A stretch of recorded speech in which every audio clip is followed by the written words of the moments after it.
Donc moi je m'appelle Antoine Richard, j'ai 32 ans, je suis marié, j'ai un enfant d'1 an et demi, un petit Malo qui est adorable. Et je ne suis pas ici pour vous parler de tout ça, mais je vais vous parler de Double Sens, l'agence de voyage solidaire dont je suis cofondateur. Alors le tourisme solidaire, le voyage solidaire, on en entend pas mal parler ces dernières années. Il y a beaucoup de choses qui existent, voyage équitable, voyage solidaire et autres. Ce qu'il faut savoir déjà, c'est que le tourisme solidaire, c'est recentrer le séjour autour de l'homme avec un grand H. Donc déjà, c'est l'homme qui est au milieu de ce séjour. Après, il y a tout ce qui est économique, retombées économiques partagées avec la population locale, qui font que ce sont des voyages équitables. Le tourisme de double sens, parce qu'il y a différentes sortes, il y a plein d'agences de voyage aujourd'hui qui font du tourisme solidaire. Le tourisme solidaire de double sens, c'est de donner l'opportunité à des francophones, donc des Français, des Belges, des Suisses, des Québécois, de partir dans l'une de nos 5 destinations, le Bénin, le Burkina, le Madagascar, l'Équateur et le Cambodge, de participer à des excursions hors sentiers battus, donc vraiment sous le signe du partage, de l'échange, en bivouac, chez l'habitant, voilà, mais très organisé. Et l'autre partie du séjour, c'est de participer à une action d'aide au développement. Donc c'est de participer à une mission solidaire. Ces missions, ce n'est pas Double Sens qui va les créer, ce n'est pas Double Sens qui va les inventer dans ces 5 destinations. Double Sens vient en soutien d'initiatives locales. Donc on soutient des associations africaines, sud-américaines, etc. Et pour chaque séjour, nos voyageurs participent, sont acteurs vraiment sur le terrain d'une action. Donc voilà, commence un petit peu pour vous expliquer qui on est et ce qu'on fait, en sachant qu'on a différents domaines d'intervention. On s'adresse quelquefois à des spécialistes, on a besoin de pros dans le domaine de la santé par exemple, qui vont intervenir auprès de médecins locaux, qui vont échanger leurs pratiques. Mais on va aussi avoir des projets plus généraux, généralistes, où là on va s'adresser à vous tous, à des personnes qui ont simplement envie d'échanger, qui sont ouvertes et qui ont envie de faire du voyage solidaire. Et là on va toucher des projets beaucoup plus faciles, beaucoup moins techniques, qui vont être sur des cours d'informatique de base, du soutien scolaire, ou bien, alors ça c'est principalement en Afrique de l'Ouest, mais à Madagascar on soutient une association qui se bat contre la malnutrition infantile, et là on met en place avec eux des jardins communautaires. Au Cambodge, on intervient sur une toute petite île du Mekong, où on est les seuls à pouvoir aller en tant que voyageurs, en tant qu'étrangers. On intervient auprès de la population locale et on met en place des micro-chantiers pour les familles d'accueil Khmer, les familles Khmer qui nous accueillent. Donc ce sont des constructions d'un poulailler, construction d'un système de biogaz, construction de douches, de toilettes ou autre. On intervient en Équateur, où vous pouvez être immergé dans une tribu Quichua, où là on participe aux activités quotidiennes et le but c'est que cette communauté Quichua puissent avoir plus de moyens pour développer leur activité principale qui est la confection de Panama, les chapeaux. Donc voilà, donc on a plein de différents projets dans ces 5 destinations-là, en sachant qu'il y en a en gros une vingtaine. Il y a 20 projets, et le but du jeu, nous, c'est pas d'avoir 1000 voyageurs en août et 0 le reste du temps, ça sert à rien.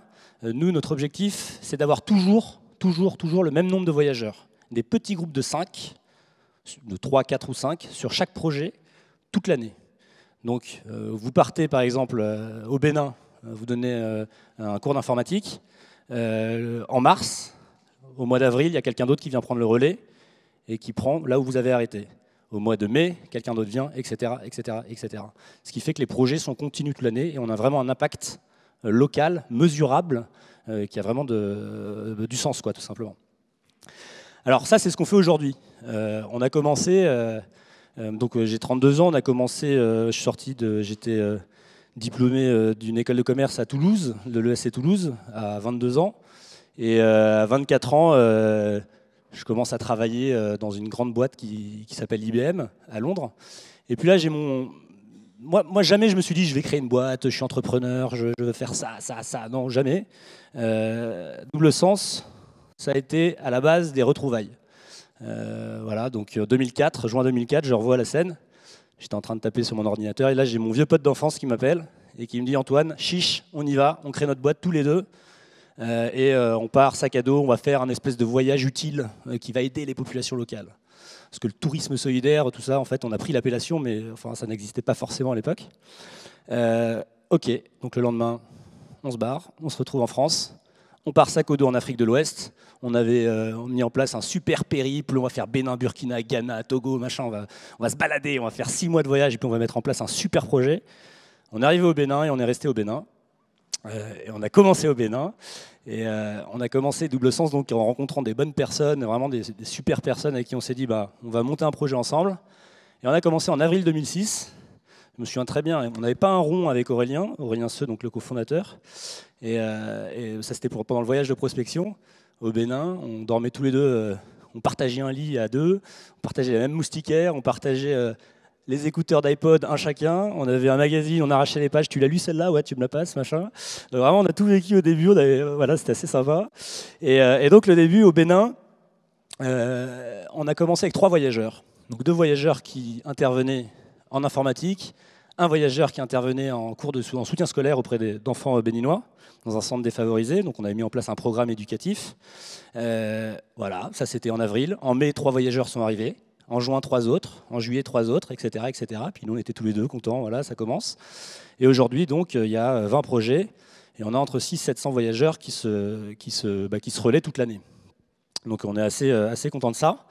On est 5 à Paris, 5 salariés. Il y a 5 salariés à Paris. Et il y a une vingtaine de personnes qui sont en CDI, qui sont embauchées par Double Sens et qui sont sur les 5 destinations pour accompagner les voyageurs, donc des guides et des coordinateurs locaux qui sont là pour gérer le suivi des projets, mesurer l'impact, etc. Donc voilà un peu comment ça fonctionne. J'ai plus que 5 minutes, c'est ça? Donc je vais aller voilà. Voyager léger. J'ai zappé tout le milieu. Voyager léger. Alors, j'avoue que quand Bruno m'a dit Antoine, voyager léger, c'est Double Sens, ça va être génial, tu vas voir. J'étais alors, attends, qu'est-ce qu'il me raconte? Voyager léger, Double Sens. Alors que moi, mon voyageur type, c'est le mec, il a 2 fois 23 kilos de bagages. Il a son passeport avec son visa, son vaccin contre la fièvre jaune, son traitement anti-palu, ses lunettes de soleil, son bob, sa crêpe solaire. Enfin voilà, voyager léger, j'étais non, ça peut pas coller avec Double Sens. Comment est-ce qu'on va faire? Et puis à réfléchir de plus près, je me suis dit que, mais oui, on voyage léger avec Double Sens si on se met dans le profil de notre voyageur.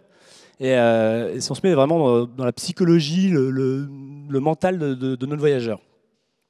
Les personnes qui partent avec nous, qui s'inscrivent dans ce type de projet-là, de solidarité, viennent de partout.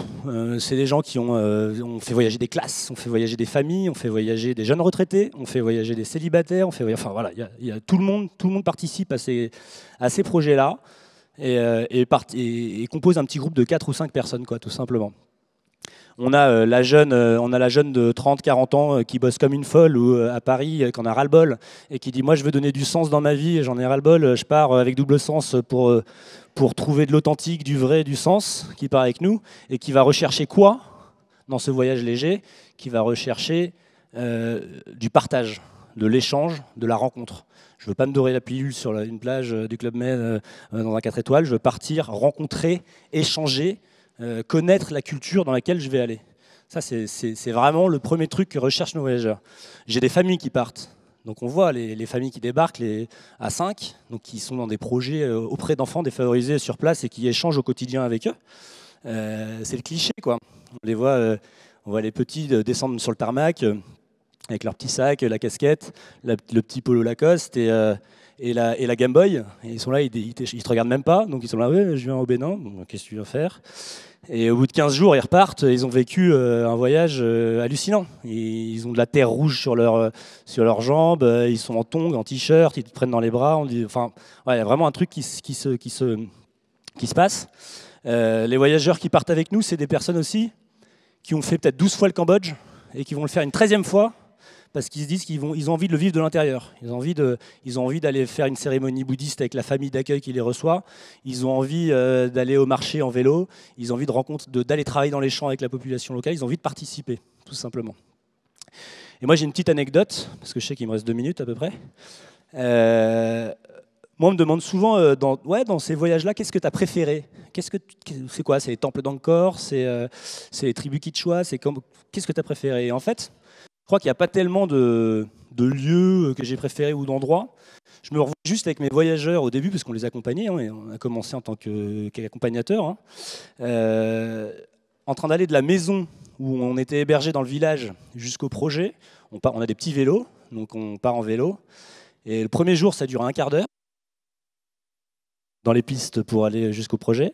Et le 7-8e jour, ça durait 3 quarts d'heure. Pourquoi? Parce que tu devais dire bonjour à la vendeuse de cartes de crédit, de téléphone qui t'a vendu ça la veille. Comment ça va? Et la nuit, et la santé, et la famille, ça va, ok, machin. On va plus loin à 2 mètres, il y a la vendeuse de beignets qui nous vend le petit beignet du matin qui va bien, etc. etc. Et ça dure 3 quarts d'heure. Et c'est ce que recherchent les gens, c'est ce qu'ils veulent, c'est rencontrer avant tout et se laisser porter. Voilà, c'est le mot qu'il faut retenir, se laisser porter par la population locale. Donc voilà en gros un peu ce que j'avais à dire. Et pour finir, pour conclure, on nous demande souvent ouais, non, c'est super ce que vous faites, et vous vous voyez comment dans 4-5 ans? Waouh, c'est quoi double sens dans 5 ans? On est ambitieux, on a envie de se développer, on a envie d'avoir quelques autres destinations. D'ailleurs, en 2015, il y aura Vietnam, Maroc qui vont venir. Mais on a envie de le faire de manière assez maîtrisée. On a envie de garder la relation qu'on a avec nos voyageurs, familiale, authentique, de les connaître, de savoir ce qu'ils vont faire sur le terrain, qu'ils puissent venir boire un café à Paris, à La Ruche, là où on est localisé. Et on a envie de garder cette relation-là, qui fait qu'on aime notre métier. Et de l'autre côté, on a envie de continuer à maîtriser nos projets. On a des projets qu'on maîtrise sur le terrain. Si on commence à se développer x10, on ne saura plus les maîtriser. Donc voilà, donc un développement, oui, mais pas à n'importe quel prix, quoi, un développement maîtrisé. Voilà, merci.